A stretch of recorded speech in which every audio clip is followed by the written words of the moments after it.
ماں باپ کے نافرمان کی نہ دنیا ہے نہ آخرت۔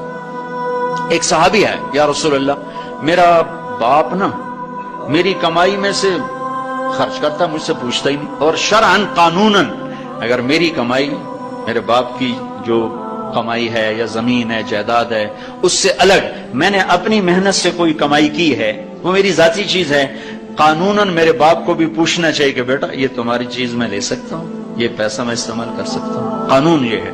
تو اس نے قانون کی بات کی کہ میرا باپ میرا مال اٹھا کے خرچ کر دیتا، مجھ سے پوچھتا ہی نہیں۔ آپ نے کہا اس کے باپ کو بلاؤ۔ اس کے باپ کو بلایا تو وہ انہوں نے پوچھا کیوں بلا رہے ہیں؟ کہ تیرے بیٹے نے تیری شکایت کی۔ تو اس کو اتنا غم لگا کہ وہ کٹ کے مر گیا۔ اور عرب کی شاعری تو پھر پوری دنیا میں مشہور ہے، آج بھی مشہور ہے۔ تو اس نے دل ہی دل میں کوئی شعر کہے، درد بھرے دکھ بھرے، اور وہ انہی شعر کو اپنی زبان سے نہیں دل ہی دل میں کہتا کہتا دربار رسالت میں مسجد میں پہنچا تو جبریل پہلے آ چکے تھے۔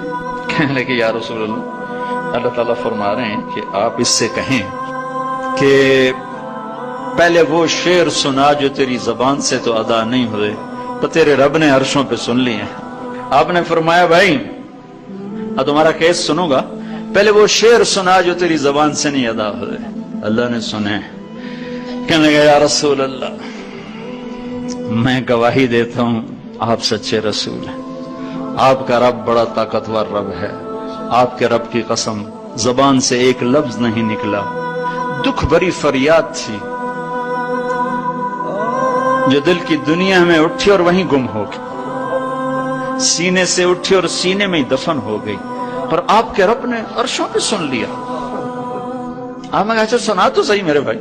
میں کہا جی میں نے کہا بچے جس دن تو پیدا ہوا اس دن سے ہم نے اپنے لیے جینا چھوڑ دیا، ہم نے تیرے لیے جینا شروع کیا۔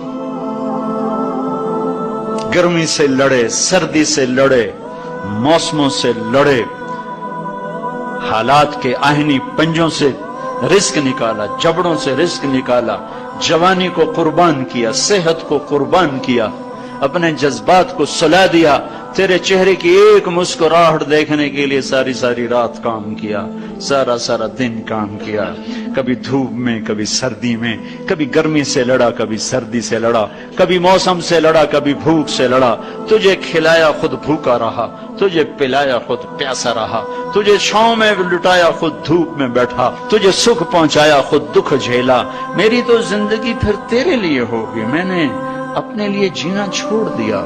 جب کبھی تو بیمار ہوا تو ساری رات میں اور تیری ماں تیرے سرانے بیٹھ کے دھڑ دھڑ دل دھڑک رہے ہوتے تھے، کہیں مر نہ جائے، کچھ ہو نہ جائے۔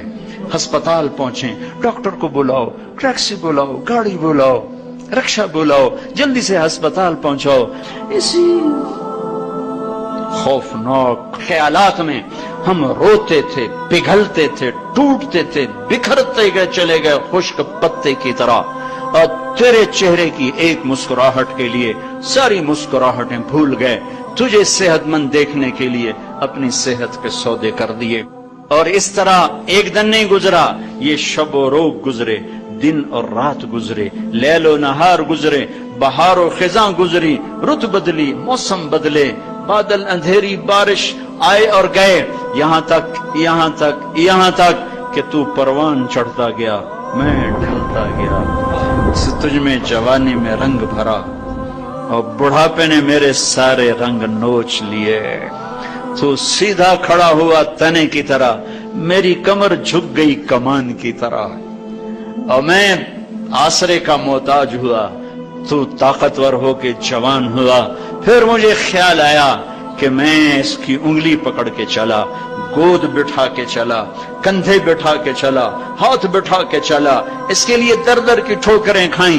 آج جب میں بوڑھا ہوا ہوں تو اب یہ میری انگلی پکڑے گا، میرا ہاتھ پکڑے گا، میں اس کی لاٹھی بنا، یہ میری لاٹھی بنے گا۔ لیکن ایک دم میرے بیٹے تیری آنکھیں ماتھے پہ چڑھ گئیں، تیرے تیور بدل گئے، تو مجھے یوں دیکھنے لگا جیسے میں تیرا باپ نہیں، میں تیرا نوکر ہوں۔ تو میں نے اپنی زندگی کو جھٹلا دیا اور میں نے کہا میں خواب دیکھ رہا تھا کہ میں باپ ہوں، نہیں میں باپ نہیں، میں نوکر ہی ہوں۔ میں پڑوسی ہوں.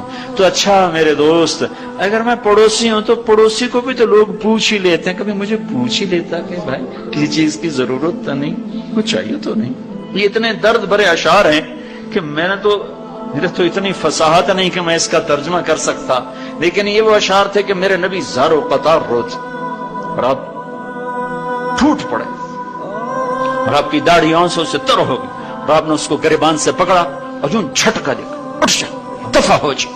انت و مالک لابیک، تو باپ کے خلاف مقدمے کرتا ہے، نکل جا، تو اور تیرا سب کچھ تیرے باپ کا ہے. یہ صرف روزے شب قدر سے متعلق نہیں ہے کہ ماں باپ کا نام فرمان ہے تو اس کی شب قدر برباد ہو گئی. ماں باپ کا نام فرمان ہے تو سب کچھ برباد ہو گیا.